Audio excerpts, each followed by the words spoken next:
before we jump into sign number 2, we're going to do a quick audience poll. Now, it's no secret that is your organization on a path to implementing web scale initiatives in order to achieve higher levels of scale and automation and to also better manage risk? According to Gartner, it estimates that 40% of global enterprises will have web-scale networking initiatives by 2020.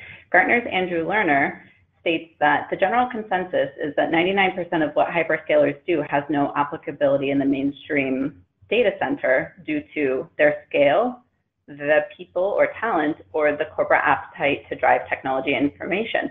However, in their research, they found that it's become clear that a number of these principles can and must be applied to enterprise data center networks.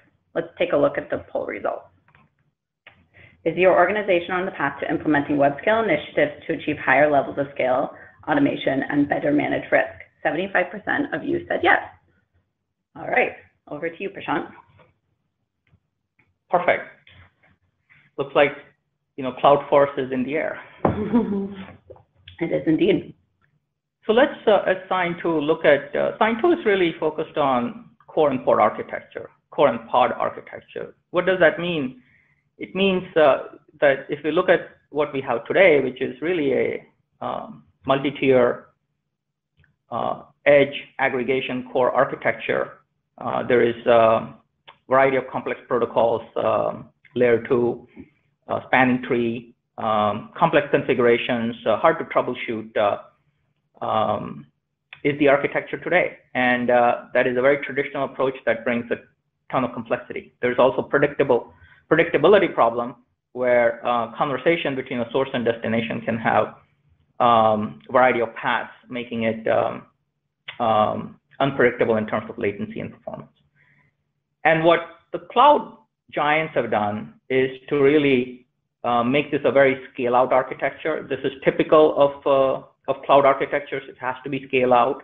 It has to be open. It has to be software controlled. And these are the signs we'll go through. So each deployment is deployed as a cloth fabric, leaf and spine, and deployed in a pod-centric manner. So each pod is independent of the other pod, and it connects to a core router using layer 3. So all the pods are connected, but you could have different pods of different versions with different vendors within the pod that is somewhat autonomous from other pods. And this allows one to add new pods at rapid pace, continue to innovate as you change different versions or newer versions of the pod, and also easy to retire pods by simply removing a pod and disconnecting it from the core.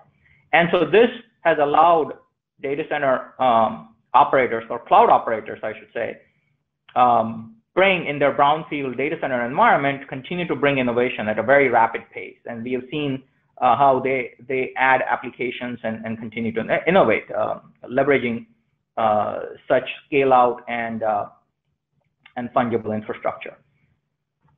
Here's an example of Facebook's Altoona data center design.